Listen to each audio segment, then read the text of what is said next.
Ladies and gentlemen, welcome once again to Wrestling's Greatest Podcast, brought to you by Endicott Coffee, where we have two incredible guests today. But before we get to them, I want to introduce to you the leader of the Haas Hole Nation. Ladies and gentlemen, the one, the only Charlie Haas. Charlie, how are we doing today? Well, hello, Haas Hole Nation, baby. I'm fired up because today's going to be a great day. It's going to be a great podcast, man. We're bringing Danny Doring in, and we're bringing Maven Huffman in. Man, this is the first time we've actually done podcasts where we've had two other people instead of just one on there. So I'm excited about this. So let's take it away, man. Let's everybody welcome all the Haas Hole Nations. Get up, baby. All you Haas Holes, baby. Come on and welcome Danny Doring and Maven to Haas Hole Nation, the world's greatest podcast. Maven, how are you today? Danny, how you guys doing? I'm good. Amazing. Good. Are we officially? I guess we're officially Haas Holes now. Yeah, right. Hey, man. Yeah. It's hard to be that, man. But once you're classified as that, man, you'll be stuck with it. So I'm good with that.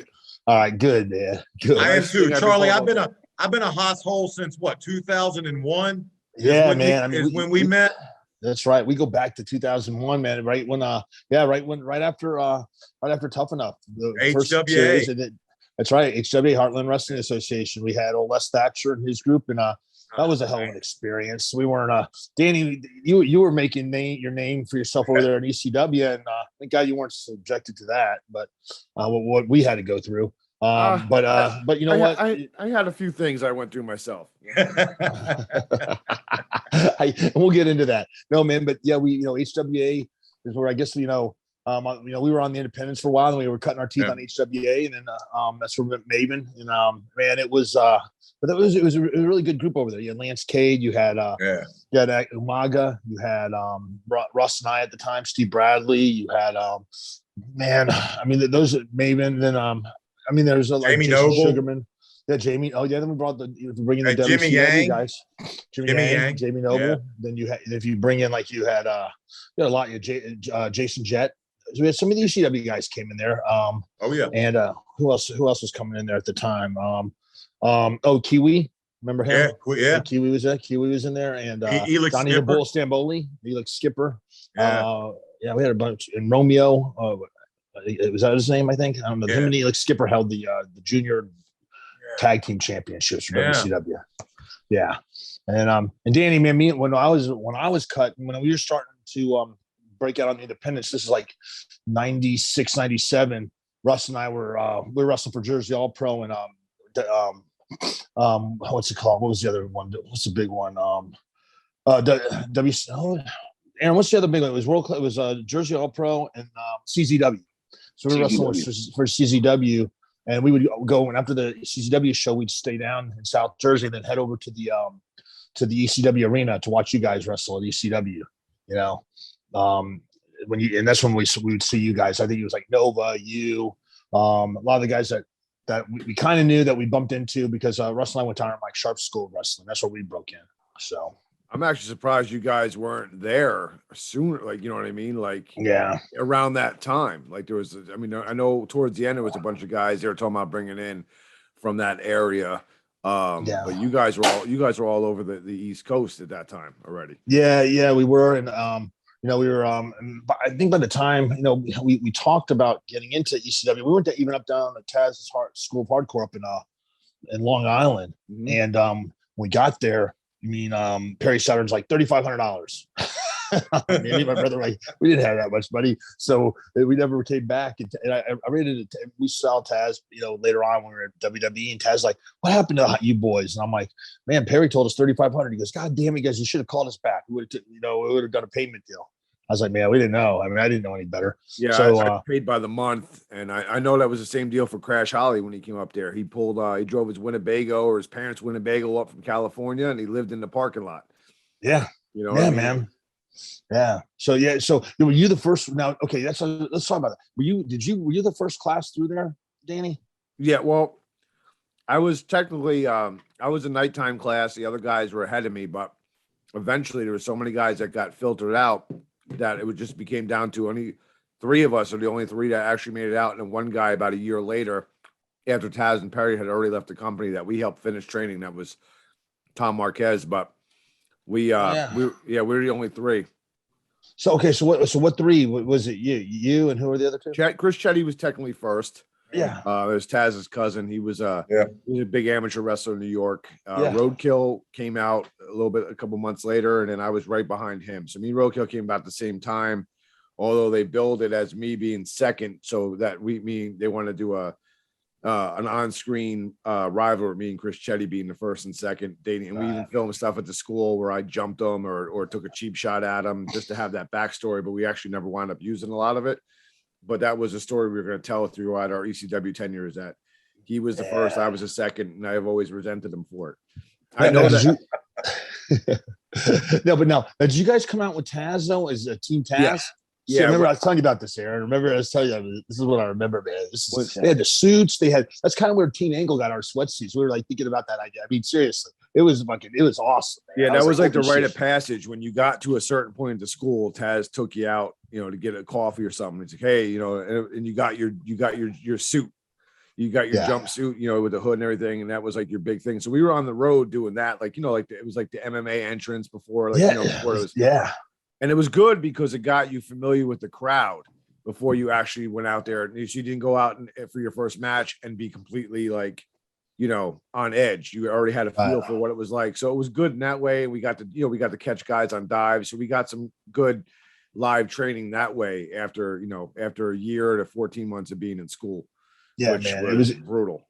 Oh, I can imagine. It was kind of like when I went out there one time, I saw there was a heavyweight wrestler that was able to do the splits, man. That he played goalie as a hockey player. And I know they were talking about him, but I guess he never made it. But I remember that sticking out in my mind when I went to the Taz's training school. There was one guy, Kareem, big guy, and they gave him the old Iron Sheik curly boots, and he was about to debut. He was actually going to be first, and he fell off the top turnbuckle to the outside, not inside, and broke his leg in like several different places and never recovered from it. Okay. So it was just one of those things where, the guy was ultra talented, ultra athletic, all those things. And he took a bad fall the other way. And it was over before he got started. But see, that's what I tell people. I go, man, wrestling is no joke. People think, oh, it's fake. I'm like, man, even in practice, I mean, some of the great ones don't make it out, So, God, man. And then Maven. All right. So, okay. So let me ask this. Okay. So you the horror stories, Danny, with the school. So how bad was Taz? Was he because I want to compare him to how bad Bob Holling was for Maven. It's funny because it was Taz and Perry we felt like they had competitions on who could be more miserable. And then when they weren't around, Bubba was around. And I thought Pablo was great. I love Pablo, man. No, Bubba Dudley. Oh, Bubba was. We didn't get no Pablo. I would have been nice.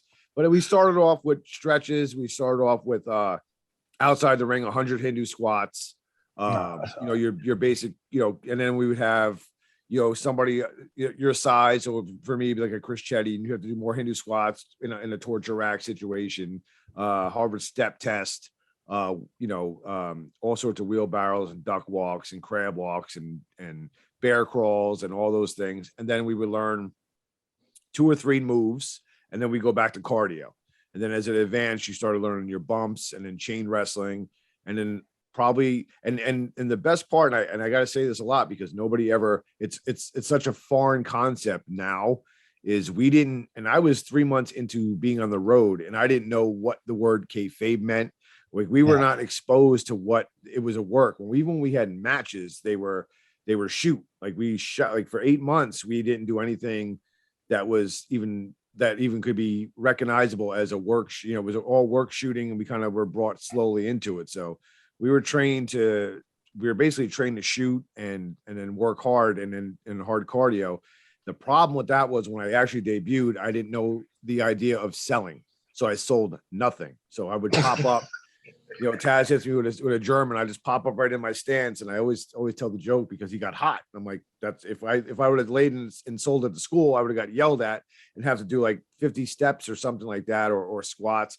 So like we were just taught, get up, get up, get up. So when I did that in an actual match, my first match, I did like 4 Taz plexes in a row, like a video game character. I just rebooted into my stance. And then man. Yeah. So why? Okay, okay, and then maybe we'll go into your training. So here's what I don't understand is like I see like Bill DeMott was the same way. Like people would like they demanded like all these squats, all these Hindu squats, and I know they adapted it from Carl Gotch being over in Japan and it being trickled down, but. For I have no that doesn't teach you anything. I mean, being a coach and teaching amateur wrestling at the highest level, last thing we do is take kids come there and we make them do sprints and make them do push-ups. I mean, we teach them the basics, footwork. That's the most important thing. Footwork in the ring. You have to learn footwork or you're going to end up hurting yourself or the other person. I also believe in, spacing, timing, how to get up properly, that which falls under spacing and footwork. But and then the moves. But I mean, I don't sit there and okay, we're gonna do 50 bumps and kill the people. Especially like when I'm teaching the amateur wrestling kids. I mean, dude, you got to teach them the moves first, and then as they learn the moves, then we incorporate the conditioning. Because man, you can run them off and they'll just quit. And, we're trying to build a business, and I never understood that. I just never did. Well, I'm sorry. I think it was basically at the time they were, veterans and the way they paid dues to get in, and I'm not gonna say they were bitter, but at the same time they weaned a lot of guys out. Yeah. And you basically had a fast track right to ECW from going to that school. And right. I think they felt like we're gonna make you pay dues while you're learning. So it wasn't all like. I mean, it was a house of horrors. Don't get me wrong, but we learned the pacing, spacing. We learned, we chain wrestled. We had crash pads for the top rope stuff and dives, but you had to almost like get over with them before they would open up to you. So it was a really long process. But I mean, it was rough, I think they wanted to wean out a lot of guys because the advertisement was on the TV show. So you'd have people that would go down there, there was an initial interview fee. You had to interview with them just to see if you were good enough to go to the school, and that was a fee that came off of your monthly tuition. But a lot of guys just wanted to pay it just to meet Perry, Saturn, and Taz. Yeah, you know what I mean. So I think they wanted to get a lot of those guys weaned out. Yeah. And this is I get it. Internet and before all that stuff. So like it was just a different time. And with that said, like a lot of it wasn't even as hard as being on the road. Because being on the road at ECW, we made $75 to $150 a week. Yeah. We were making all the towns. We didn't go home. We went from one town to the next. We went from Buffalo to Lauderdale or Pittsburgh to New Orleans. So that was the mental part of that, and not having money and hard. It's hard to. That's the hardest part, especially like. Dude, you're trying to eat, you're trying to train. I mean, that is the hardest part, man. I remember just wrestling for pizza. Oh man, that's what we got. New Jersey Independence is like hot dog and a handshake, right? Is that what it was? If I can jump in here real quick.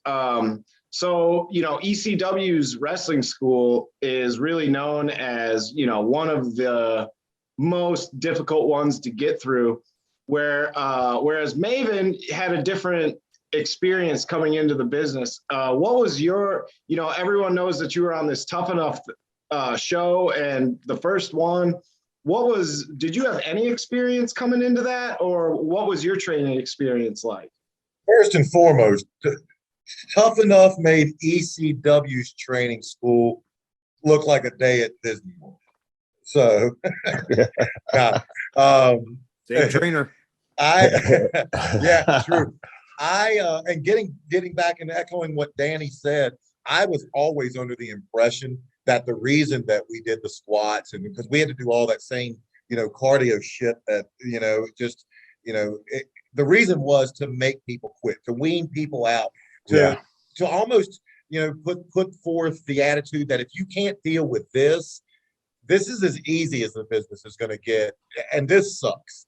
So if you can't get through this isn't the business for you. With my training, obviously, I had zero wrestling knowledge whatsoever. I was an athletic background. I was probably 2 years removed from playing college baseball, which could not be further from professional wrestling. All I knew was I wanted to do it. Did I know what I was getting into? No clue. Absolutely no clue. But I knew I liked the business. I'd followed the dirt sheets. Obviously you don't know what you're going to get into, but I knew I wanted to be a part of. With Tough Enough was 9 weeks, and with that they they fast tracked us on the I would say with what Charlie said, with trying to teach us all the stuff that would make them not look dumb once they put us in the ring. Obviously, Right. we're still going to look stupid, and there's still just so much that you have to learn, and the only way you can learn is through reps. But we had Al Snow. My main trainer was Al Snow, and Taz was there because Taz was still wrestling a full television schedule. He was there once a week. So, yeah, but it was one of those things. Like I tell people all the time, Tough Enough that started with 13 people, 8 quit. Yeah. 8 quit. I couldn't believe it. Well, when did Bob Holly get put in there? Because I know he got put in with I want to say season either 2 or 3. Okay, season 2. okay. Yeah, okay, season 2, because that's when the whole Capitelli incident happened. Right. Yeah. No, I know Bob was like, everyone has horror stories about him and Bill DeMott as well as him coming in there, no, and I get it to wean people out, and you're right. It really is only for the strong, but a lot of it is so much where you really do learn. Once you learn the basics, it's just being on the road consistently. It's repetition after repetition, and it's going from like Danny was saying, man, a hot dog and a handshake. I mean, like, do you want to do this or not? Like, I remember one time Russ and I just got done working with Iron Mike Sharp, and we in our first match, and it was Nova and his brother. And they're like, hey man, sell all these tickets for us and we'll get you on a show. So we sold all the tickets. We got all our kids from like college, our fraternity brothers and our parents. We get there like, sorry guys, we have no room. But yet here comes Rocco Dorsey and another guy, and they, hey, you guys want to make it be in a tag match? And they put them in. It was their buddies. So that was the first time we learned, man, like it's you got to network, it's a buddy system, and that was the hardest thing because we had all our friends come to watch us, and we got, man, they just used us to sell tickets, and that's a learning experience, man. But but Charlie, the East Coast, Charlie, you, and not to interrupt you, you talk about horror stories with Bob. I love Bob. I love what I learned when I got put on house shows. My first, I want to say 4 or 5 weeks was with Bob. And I learned more working with Bob on a week in and week out basis than I did in all my time at Tough Enough. Yeah. Just because you have to learn what it's like to be an actual wrestler on the road making a living doing it. Well, I mean, here's the deal. It's like, I tagged with Bob, and this is one of my Bob stories. It's like we're over in Europe, and I'm like, and dude, I've been probably like 5 years in with WWE now, so I'm not like a rookie. And I'm tagging with Bob, and I'm like, plus the 5 years on the independent. So I'm like, hey, Bob, man, he's been taking the heat every night, and we're wrestling the Bashers basically, and whoever. And I go, hey, Bob, why don't we switch it up, man? Let me take the heat that way you don't have to take it every night. Oh, you don't like to do jobs? Hey, Taker, Charlie doesn't like to do jobs. Doesn't want to do jobs. And I'm like, and that was my Bob story. I mean, that's the type of shit where I'm talking about, where you get the grizzled veteran. And like the thing is, I see him today. I tell him the same thing. It doesn't fucking scare me or anything. It's just, but that's the type of shit that you'd have to put up with Bob. And that's what I didn't like, It's like, I'm trying to keep him from, say, hey, let's just switch up the heat, because your body takes a beating. And all of a sudden I don't like doing jobs. So that's the type of shit I'm talking about. That seems like par for the course. But the same thing back to that training at that time, and we're all around the same time. Almost everybody you were in a ring with was a grizzled veteran. You know what I mean? So it's almost that style helped you, because if you didn't give it back to them, they're the kind of people that they're going to lace into even more. So they'll give it to you, but they expect it back. And I think that's maybe missing a lot, where you're almost tested, where it's almost like an unspoken form of communication. Like, if you don't give it back to me, I'm going to eat your lunch and blow you up and all that other thing. So I think it's just a different animal today than it was when we were all around. Even back you know what? But the thing is, I watched today, and here's the difference too. Is like back then. I mean, and I remember watching the Dudleys versus the APA, and I mean, the first time the Dudleys came in and APA laid it in on them, and they gave it back to them, which was like, whoa, that's great. And then I remember wrestling Eddie Guerrero, Shelton and I, first time we ever met him. Eddie and Chavo didn't even show up to meet us. They were changed on the other side of the arena in a different room. And Dean Malenko's like, they don't want to talk to you guys. They'll talk to you when you guys are out there. The first time we ever met him in front of 12,000 people out in California. And I'm like, And as soon as the only time we met them was when their music hits. That's the first time we ever met Eddie and Chavo. And they made it for 6 months. It went like that for us to call it out in the ring and learn how to talk, work. And we were like, holy shit, man. I locked up with Eddie and go, hey, Eddie, Charlie Haas likes to meet you. Shut up and listen. I was saying that, but I mean, it was different. But I tell you what, we laid it in on them, and because if you didn't lay it in, they didn't sell it. Crispin wanted me that, he goes, hey, if I don't feel it, I'm not going to sell it. So, and I mean, those are some of the best workers I've ever been in the ring with ever, maybe, and I mean, and it was, you're right, Danny, you had to lay in, but you also sold back then. Today, I look at guys, they're doing all these moves, but they fucking just get up and go. They don't sell. Yeah. They don't fucking sell anything. It's man. on to the next spot. Yeah. I was watching Will Ospreay the other night. Man, he is fucking killing people, but I mean, just fucking, I'm like, great talent, but God, if he would just slow it down a little and just sell. I mean, but it's a different style today. Even in ECW, Sabu, who is known for, like, he's the ECW embodiment, right? He would get hot. Like, if you dove and you did one of those, you dove and everybody was crash and burn, you stood up and started a chant. He'd be like, you're sacrificing yourself to hurt somebody more. You need to sell the dive just as much as the people on the ground. So even with all that crazy crash and burn style, there was still a psychology and art to it that he would get hot if you didn't sell your own dive. You know what I mean? Things right. Like that. Yeah, man. I mean, it's I mean, that's one thing is that ECW, and I remember going to the arena. God, man, and I remember.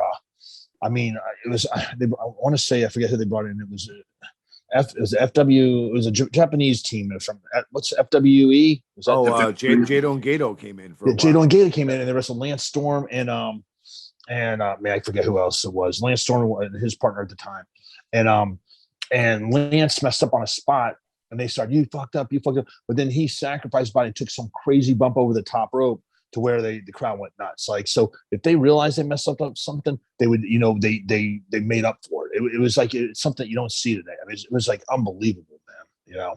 But yeah, it was Jado and Gato. It was Lance Storm. Like, I can't remember who it was. Either Candido or Just Incredible. Those were No, it was Just Incredible. That's who it was. It was Just Incredible. Yep.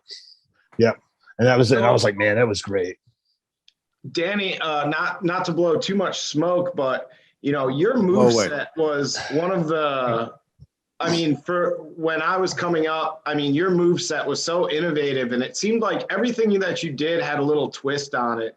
And what do you see when you watch wrestling nowadays, where it kind of seems to be, some of the same stuff? Whereas, when you were coming up, you really had some incredible, innovative moves. How did you come up with some of those? Well, basically, the idea behind what I was supposed to be was I was supposed to be known as Dirk Doring, and I was supposed to be a porn star. That was going to be my gimmick, along with an Amish partner. But literally, right as that was going on, Val Venus emerged as, so I'd already been training, going over moves, coming up with names of moves that all were in like synonymous with porn. You know what I mean? So that's why everything was like the way it was. So when Val Venus came, like, oh, we're gonna switch it up, we're gonna keep you a Danny, but just be like a psychedelic, gigolo, degenerate pervert, and your partner is a religious Amishman who kills chickens, which was also an innuendo for masturbation. But the Amish Mafia hasn't come out yet on TV. But so I was just being at the school and trying to do stuff that was different. And some of the stuff I kind of, like the front sweep, Jeff Jarrett stroke, and I know that, and the stunner, I just did a front stunner, which I wrapped an arm around. It looks a lot more lethal, but it's basically just a stunner that I just reversed. I was just trying to come up with different ways to do things that would make me stand out. And then just working, and we had the advantage of having people in the ring every day before shows for hours, like a Tracy Smothers, like a Shane Douglas. Oh my God, man. How much did you learn from Tracy Smothers? How great was he? Tracy Smothers ran 4-hour sessions every day before bell time. Like you can't pay for that kind of, you know what I mean? It's just invaluable. It's priceless. And we would have matches. He would critique them. He was like an agent, and that's all we did every day. So we had just a lot of different guys, and that looks okay, but why don't you try it this way? So we had and thank you for that, by the way. But yeah, we had a lot of really great veterans who were willing to help younger guys, which was a huge thing back then because they didn't have to be so generous. A lot of guys are selfish. Tracy Smothers, man, I met him down in Memphis Championship Wrestling. He was down there working at the time with Lance Cade and the rest of us that were down there. And I'll tell you what, and I came to, and it's full circle. I come later to meet Steve Kern, who is one of the agents up there.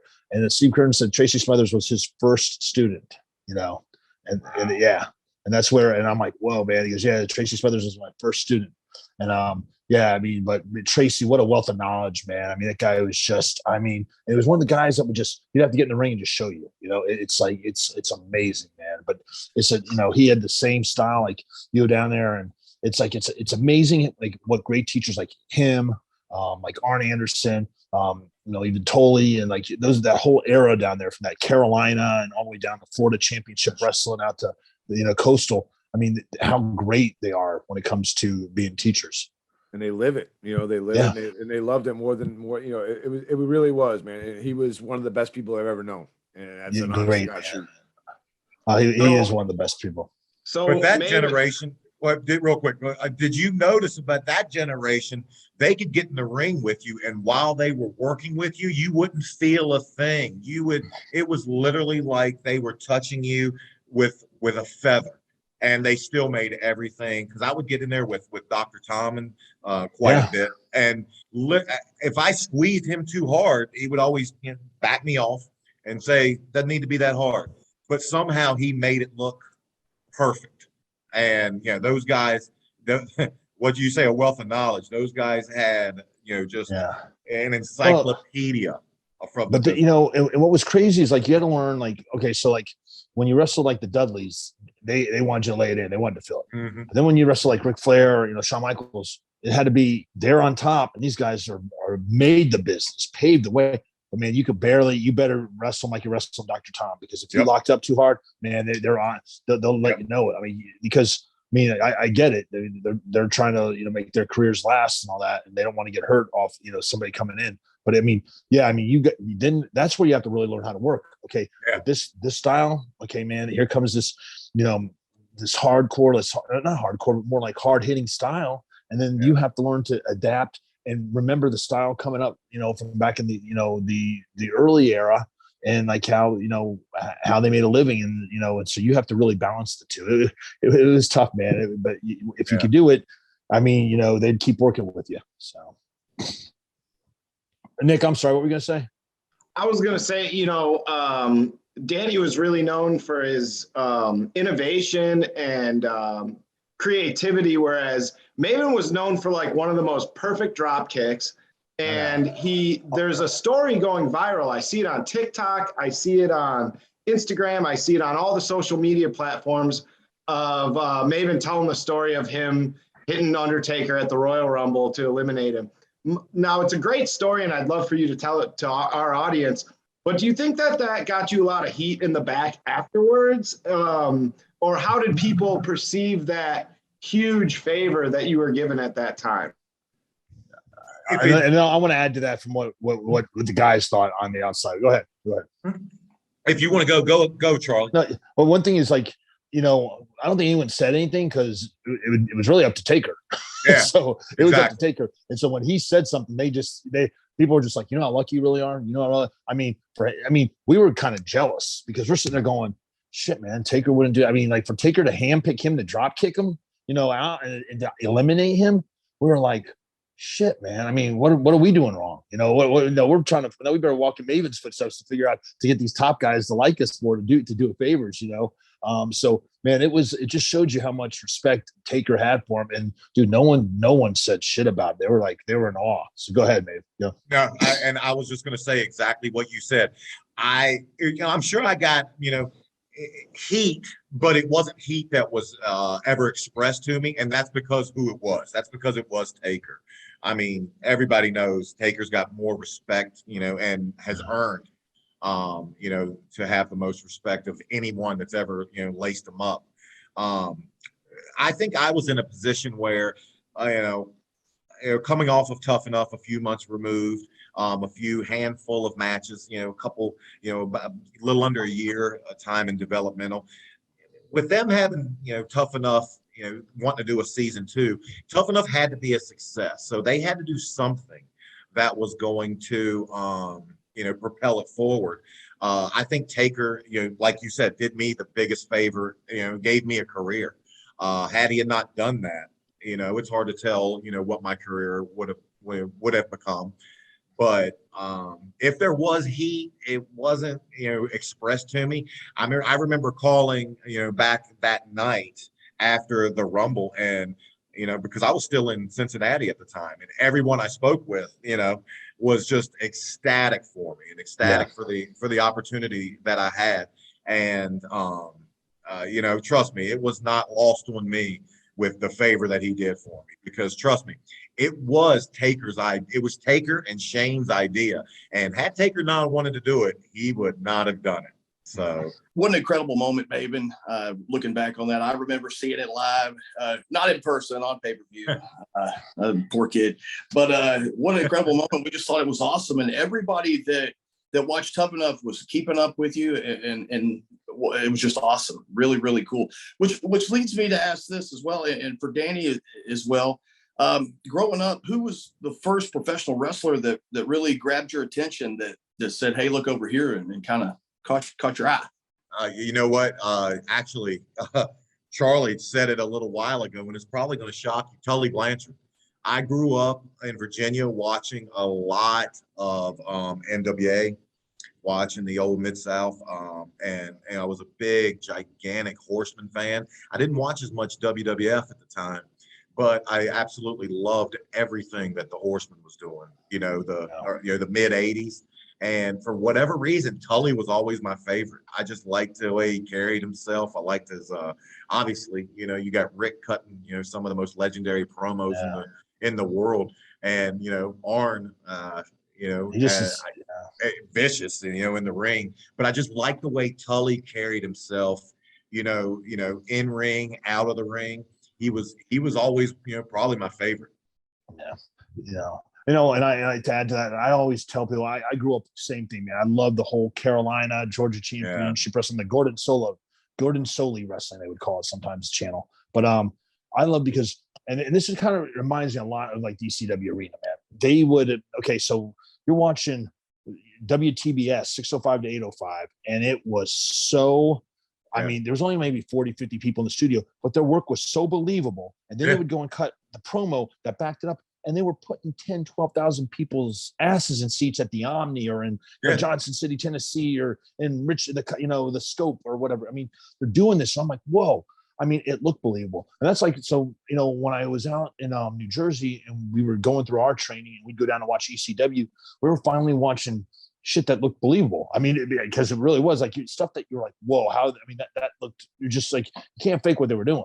And they were putting asses in seats. And that's why I think ECW was growing so much, because man, stuff didn't look fake, and seeing it in person, like, whoa, and that's why I was a big fan also of not only ECW, but like we said back then, Georgia Championship era, because man, those like Arn Anderson, Tully, Rick, Ole Anderson, I mean, they would make them work from underneath these guys, and they did a hell of a job. I don't know, but Danny, who was your who made you want to get into wrestling? What was your big? As a Jersey boy, I grew up WWE, and we didn't see a lot of anything else. So Randy Savage for me was that was so far from where I was as a person. But when I saw that, it fired on every cylinder. Just the look, the attitude, the viciousness. As you grew up you started to grow up in the business, I started to appreciate guys that I didn't appreciate as a kid, like a Rick Rude, a Ted DiBiase. But there was this time when I was a kid, there was a little TV show that came on that we got a couple times a week, which was called Global Championship Wrestling. Yeah. And one of my favorite feuds was Jerry Lynn and the Lightning Kid. And I didn't tell a lot of people, but my first ever match in the arena was with Jerry Lynn. And that was a really cool situation and thing for me to be. And I told him, I go, dude, I used to watch you as and it sounds douchey now, but as a kid, I used to watch you, you know what I mean? And then here we are in the arena. So now I hear that all the time. I watched you as a kid, and I get all hot about it. I hear, I wasn't even born when you debuted. I was like, yeah, that's great. So exactly. Yeah. Dude, Jerry JL, another guy, man, and people that don't know who the Lightning Kid is, it's the 1-2-3 kid, Sean Waltman right there. I remember watching that match, and there was a match that put them on the map. Those two, is that the match you're talking about? They had I think they had a series of matches there. Yeah, and I would tune in every week to Global to watch basically them. So it was a cool thing, but Randy Savage basically inspired a lot of things I want to do in wrestling. If you go on and watch the Randy Savage DVD that WWE put out, and so people want to know, well, where did it change from calling it in the ring to calling everything out in the back, and Macho Man is the one that did that. So if you watch it, he had two sheets of paper to Steamboat. Ricky Steamboat, He goes, Talking about WrestleMania 3. Yeah, and Steamboat goes, he goes, Randy, he goes, I called out in the ring, I can't do this. He goes, memorize it, brother. So 2 weeks later, he goes, did you memorize it? He goes, no. He goes, you tell me what 97, 98, 99, and 100 is. And he listened and he told them all. He was like, holy shit. He made me, we spent so many hours in the bedroom up at that hotel going over that match over and over, had to be perfect. And so Macho Man is the one, I guess, that did all that, changed it. I heard that he used to call him in his hotel and like quiz him, like weeks leading up, being like, what spots comes after him, Yeah, I spent some time with Ricky, and I picked his brain about that. He backed that story up. But he'll be like, he would just call me and say, start at 56 and go from there. And that would be how the phone call, and they would just go through the steps, like whatever it was. 33, work backwards. Like, right. You know what I mean? Like, no, and I was watching, so the same DVD set, I was watching him, then I was saying Randy Macho Man Savage versus Bruno Sammartino. Totally different. Now, dude, that you can tell that was called in the ring, and because Bruno's not going to memorize any of that shit, man. And the crowd was going nuts, So I mean, Randy was able to do it both, but when you were wrestling like Bruno, I mean, he was a god. He was Hulk Hogan before Hulk ever got there, and dude, you can tell the totally two different Randys from the ring. Then, So for all you guys, you have your inspirations, but for guys like me and Aaron Presley, there's one guy that I look up to a lot, and I know everyone. I appreciate that. Thank you very much. I appreciate that. Asshole. I'm talking to our guest, Charlie. You're good. You're good. But Paul Heyman. So you were Danny. You were there, and I'm sure Maven has had some interactions with Paul as well. But towards those latter days of ECW, when the seams were coming apart, people talk about his speeches, and no matter how down and out you were or how low morale was, he had a way to get people fired up. Do you have any stories about that? And then Maven too, any interactions? No, this is all Danny. Danny, do you have any stories on Paul? Oh, of course. I mean, like Paul was in that ECW arena speech, and everybody talks about that. This is the dance. I was there for that. That was the first pay-per-view. It was Team Taz for that. And I would have, and I was a Team Taz kid. I was still a student, and I would have went out and run to a wall, robbed a bank, whatever. Like he had the whole place. And that's what he was. His gift was to motivate. I mean, other than, and ECW was taped for the most part outside of our pay-per-views. So his gift was he can take your strength and make it bigger. He could take your weakness away with the genius of editing. But in person, a very motivational guy. Like he can make you believe and do things that you didn't know you could do. And in that aspect, and that's what he is. He's a creative. He's one of the best creative minds we've seen. Probably the best ever seen. Yeah. And that's me being complimentary. And I personally don't like the guy. So, but I mean, that's what he is. Like, and you can hold him up against a Heenan and all the classic managers of Ornette, all them. Yeah. Yeah, absolutely. But his gift was he was a great motivator. And even when we were having tough times where, sometimes the money wasn't there or whatever it was, you found a way to put on, a 5-star show as best you could to your ability. And I always said, I had a conversation once with Honky Tonk Man. He goes, why'd you guys just work for free? I was like, well, it wasn't like we worked for free for an extended period of time. There were periods where checks just didn't clear. That's all true, but it wasn't like we never got paid. Also, it wasn't like they were handing out TV jobs. You know what I mean? Like there was about 1,000 indie guys that would have took our spot and worked. You're looking at two of me and Russ were begging to get in there.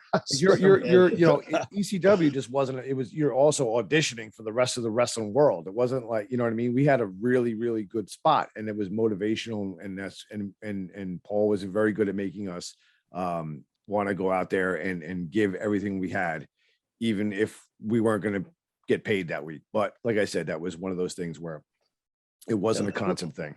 Let's talk about that. That was great. You're right, 100%. You're actually the only spot. There's only 3 networks at the time. 3 stations, and they're going on: WCW, ECW, and WWE. But now today, let's fast forward today. There's so many different platforms for people to see wrestling now. I mean, it's almost like going back to the territory days.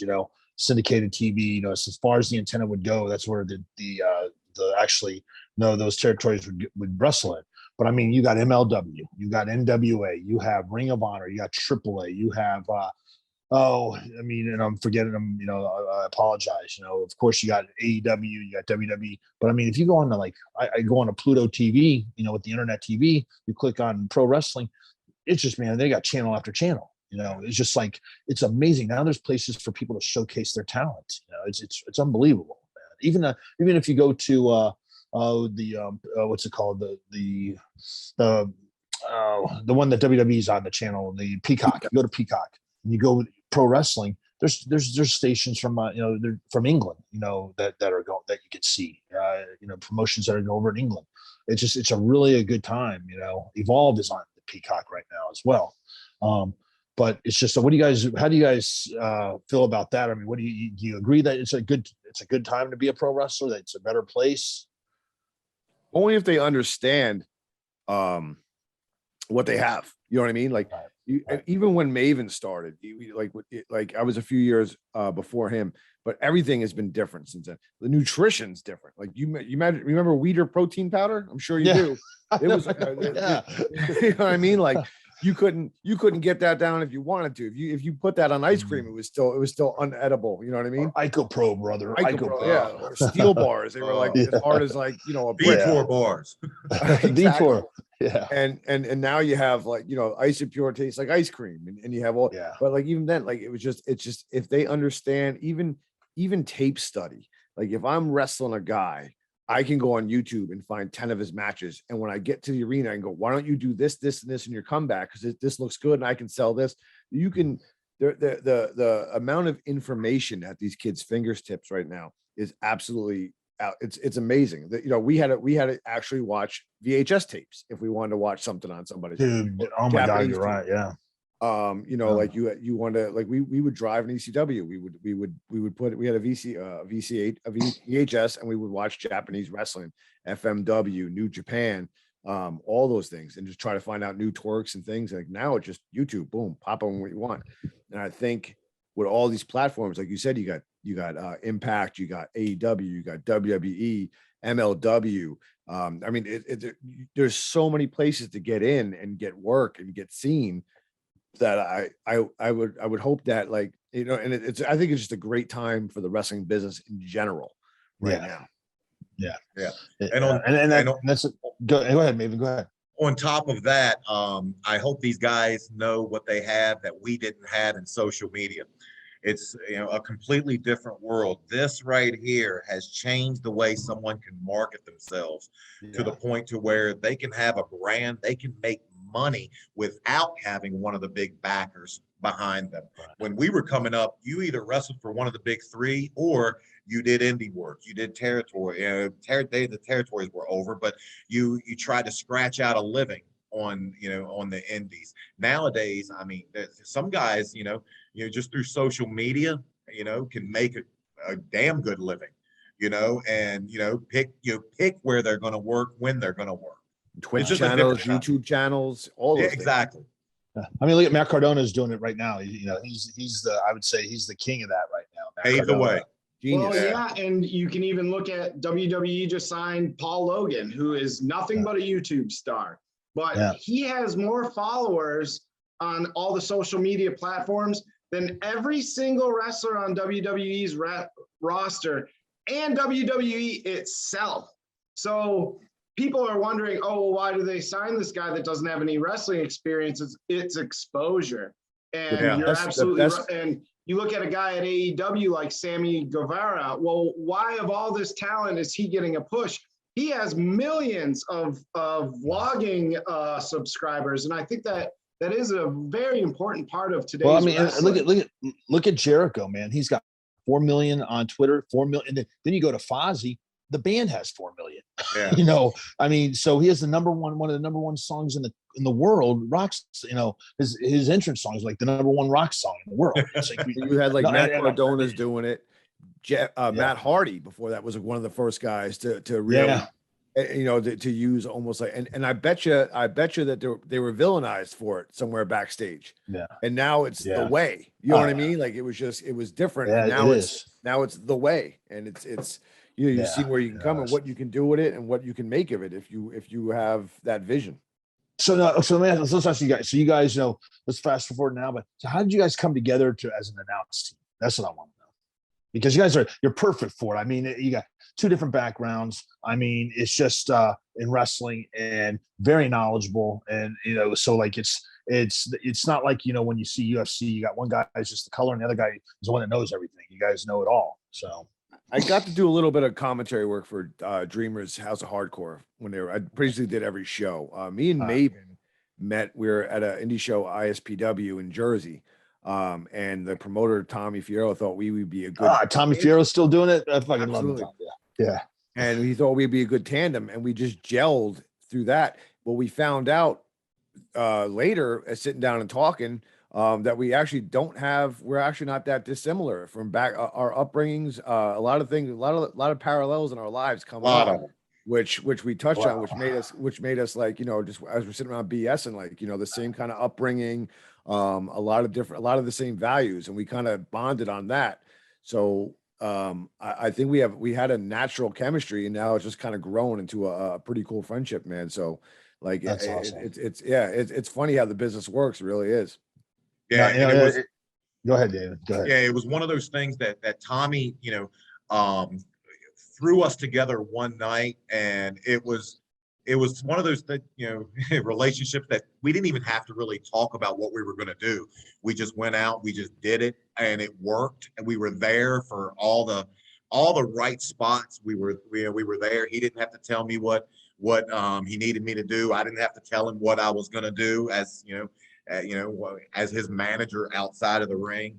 And it was actually probably one of the easiest nights I've ever had working, just because, you know, we were there for everything. And, you know, that was 6 months ago. Yeah. And it turns out we met at One Night Stand. We shared a ring together during that melee, and he tried to shoot on me. Everybody just talks about JBL and the Blue Meanie. They didn't see him potatoing me in the corner. Knocking the shit out of him. Knocking the shit out. Maven did the same shit to me at HWA. So I heard. So that's why I'm when I saw Maven at WrestleMania, Aaron was with me, and we saw Maven at this past WrestleMania in Dallas, and we were like we were talking, we were getting, you know, reconnected, man. We were talking. I introduced Aaron to him, and Aaron's like, we got to get him involved with SW. That's why I was like, when I talked to you, and you told me about you and Danny, I'm like, dude, let's do it. You know, it's something different. It'll be something that'll help us get us on the map. And, you know, so with bringing you guys in and having Kevin, you know, Sullivan is one of the bookers. I mean, God, so, you know, as everyone does know, they're going to be our announce team for SWE. We're happy to have them. And I'm looking forward to just things growing. Like I said, it's going to be a little bit different. We are going to try to go back old school, where they're going to have to call it in the ring, and they're going to have to, you know, and we're going to separate the locker rooms, heels and faces, and want to make it as real as possible. The thing is, you guys won't even know what's going to happen, because we don't know what's going to happen. So that's what's good. I think you guys are perfect for that. So I think that's going to be, it's like you guys are going to feel what we're feeling. So they're going to really believe it. I think that helps get that over. to the people, outside that are going to watch it. When I was working for Dreamer for HOH, one of the things we talked about was have it organic, your reactions organic and spontaneity. So like I didn't want to know the finishes unless it was something that he particularly wanted me to talk about or get over. Other than that, I just got pertinent information about the guys, stuff they called their moves, Right. Anything, fun factoids, but everything, all the reactions were organic. So it worked pretty well. And two of those guys actually currently work for WWE. So good. Yeah, so the style works. I mean, it's just one of those things I don't want to know. I'd rather react organically, like we're watching a wrestling show. Exactly. So, quick question for both of you guys: are there any specific commentators that you loved growing up? I mean, I'm a big fan of. I wasn't alive, but Gordon Soley. Old JR, and even Joey Styles. I loved Joey Styles when I was a teenager. And so are there any commentators that you draw inspiration from? Even to this day, I still hear professional wrestling in my head through the voice of Tony Schiavone. And, going back to those studio shows that Charlie was talking about from the old TBS days, Tony Schiavone was the mouth of NWA at the time. And I still, whenever I'm, watching wrestling, I still hear his voice in my head. So, probably him. If I look at, from, WWF at the time, probably, Jesse Ventura. I mean, just what a great heel. And even McMahon was, people understand, like Vince was he was a commentator for since he started, Saturday Night Main Event. Yeah, all the way up until Stone Cold and him had their angle. But I mean, you go through. he was there for everything. When Snook could get pile driven on the floor by Ray Crippler Stevens, and and when superstar Billy Graham is ripping across, breaking, but Bob Backlund's belt, destroying it. It was all there, man. When Handsome Johnny Valiant, and then when the Valiant brothers were the tag team, heels. Vince was there for it all. So he's a hell of a commentator too. If you go back. I think he was definitely under. I don't think a lot of people put him on a list, but you're absolutely right. To me, Gorilla and Jesse had a way of making me understand wrestling from a wrestler's perspective. Right. They were great, and I loved them. I loved Heenan as a commentator. And a very under the radar one that a lot of people don't talk about, Don Callis. Yeah. A tremendous, like under the radar. If you go back and watch some of his stuff, when Joey Styles is great. When he was by himself, when they put Don Callis in the mix, I think it made the production and the show so much better because he had a completely different perspective, which I think also was, at times a little racy, but still hysterical if you go back and watch them. Right, man. No, 100%. Well, hey, I got to ask real quick, Danny, before we bring this all in. Did you ever, Jason, did I ever get Easy Money by the world's greatest CAD team? Yes, I did. And I'm not going to say it was in Connecticut, but it was probably in Connecticut. It was probably Shelton, most likely. I always would tell Shelton to lighten up, man. I was blown to bits. Blown to bits. Oh man, laugh about it now. Okay, man. ECW Arena, Easy Money. Did you ever take that power bomb off the top rope and that he would turn into?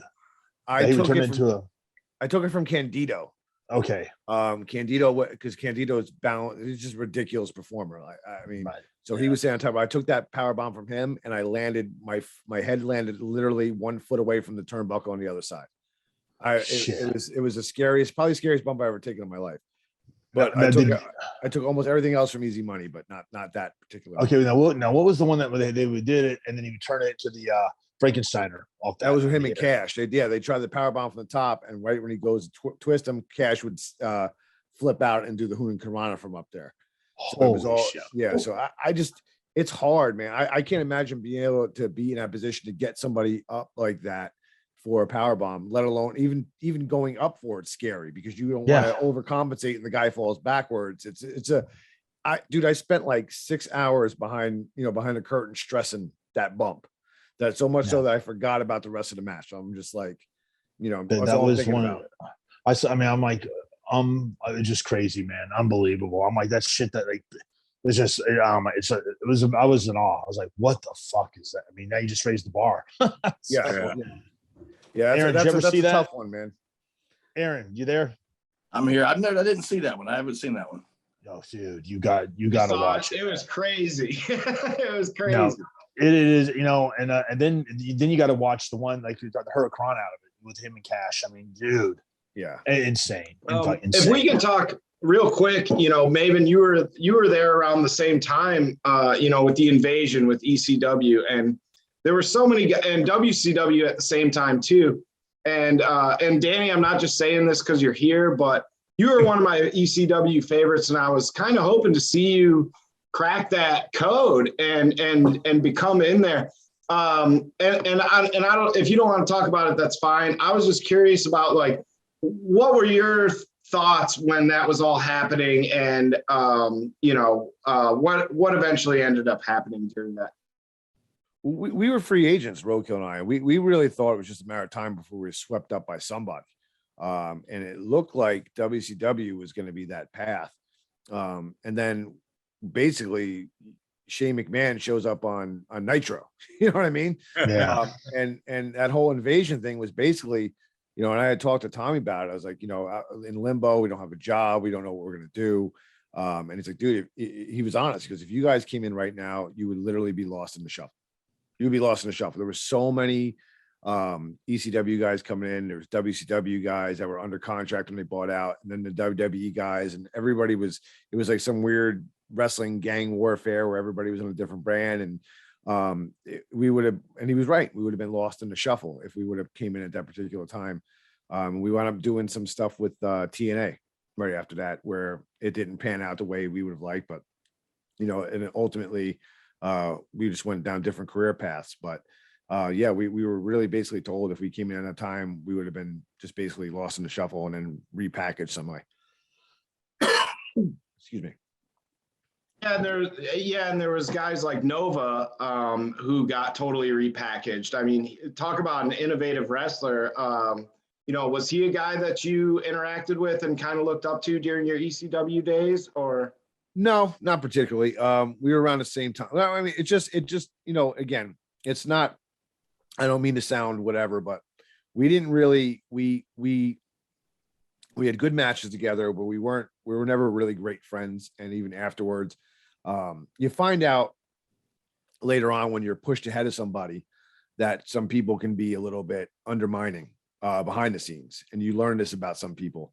And to me, I found out about a lot of guys in ECW. When me and Roadkill were when we were doing jobs and we were there for an enhancement, everybody loved us. But when we started getting a push, a lot of our relationships with people backstage changed, which is unfortunate. But like I said, it wasn't somebody I looked up to. I thought, his work was great. I loved working with him. I thought we had great matches. We had a really great series of tag matches for years. And I applaud his success after ECW. I'm not a hater. I'm a realist. So, but was there a point where you thought maybe that because talk about repackaging, he was totally repackaged. Was Absolutely. That would you, I mean, obviously it doesn't really matter if they tell you you're going to be whatever, as long as the check clears, so to speak. Was that ever anything that crossed your mind, like, wow, what if they totally repackage me? Were you open to that? I was open to any. Yeah, I was once pitched an idea to be just a utility guy. So wherever they needed, a gimmick, a ref, whatever, you know what I mean? Just to keep me around, have a job, because they had no plans at that time. One of those creative has nothing for you casualties.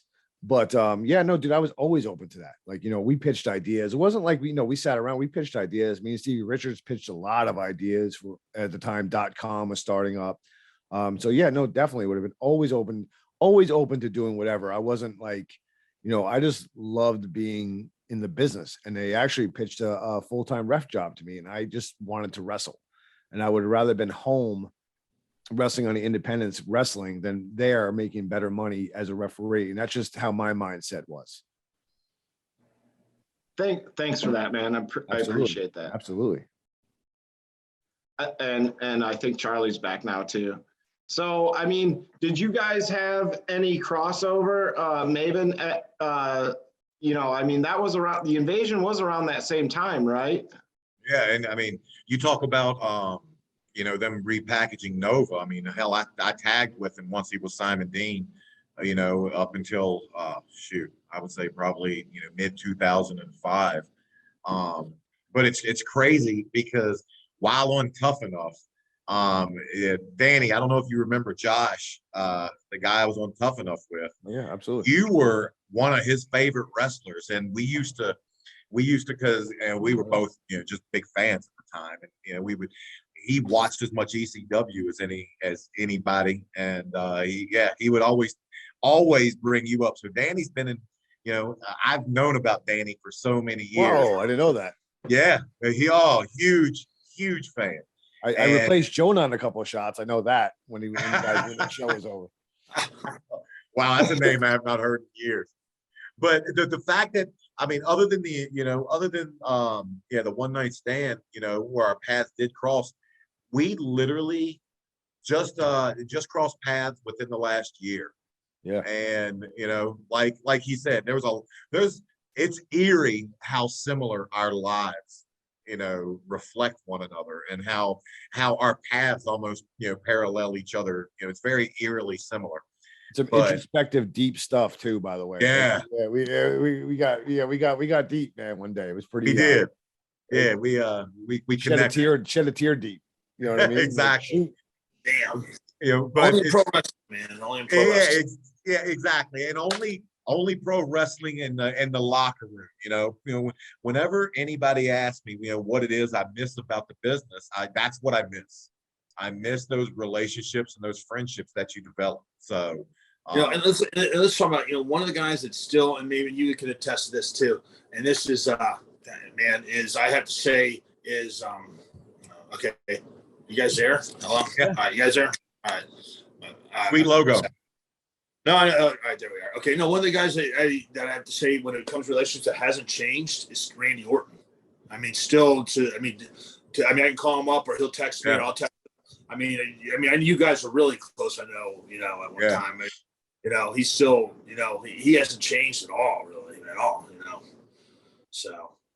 And you're looking at, and in my eyes, I put Randy up in the very top with just talent, with best workers ever. Yeah. Best workers of all time.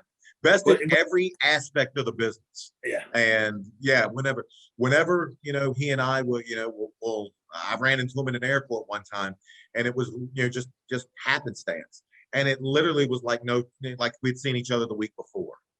Hadn't changed a bit. No, man, he will. I mean, he'll go out of his way, but I mean, you're right. I mean, just his timing, the way he stalks, the way he moves, when he hits the movement. I mean, sells. I mean, you just can't. Yeah, you can tell he's a second, third generation wrestler. I mean, just unbelievable. No what wasted movement. No wasted movement. That's what it is. Exactly. Everything has a meaning. Everything he does has a meaning. Exactly. That's what you guys can see that. When you guys are announcing, I mean, are you anyone out there that you see up and coming that reminds you, or that looks like they're going to be like that has no wasted movement? Because I mean, that's very few and far between. That's a rarity. That's a hard find right now. I think it's something that you have to. I mean, I don't know him personally. Me and Maven had a conversation about him actually once, where we were talking about guys like that, and I think that's something that you have to be almost bred with, like taught. Like, you know what I mean? I think it's gonna be really hard outside of somebody who's just a anomaly.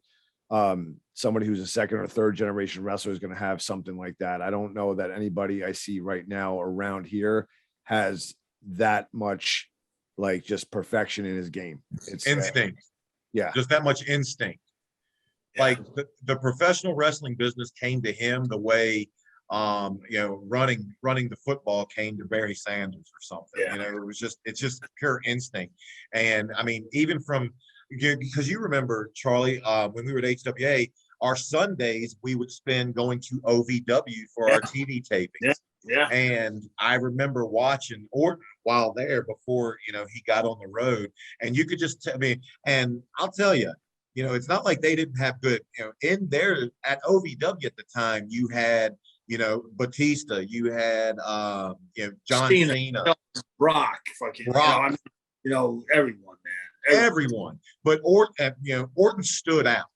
Orton was, you knew what he had in the future. And I whenever anybody ever asks me, I tell them by far just one of the top, if not the top, with everything. It's nothing he does bad, Yeah, man. Well, guys, I want to bring it to a close, man. Thank you for your time. And looking forward to everything with SW, working with you guys in the future. And likewise. And Aaron, you want to take us out, buddy? Absolutely. So much fun today. Thank you, Danny. Thank you, Maven. We had an incredibly enjoyable episode today. Also want to thank Endicott Coffee, globally sourced, crafted with care out of Tacoma, Washington, our sponsor here. All the thanks in the world to them. But folks, on behalf of Nick Hoban, Charlie Haas, myself, Baron Presley, thank you to Maven. Thank you, Danny Doring. This has been the Haas Pod, and we'll see you again right here at Wrestling's Greatest Podcast.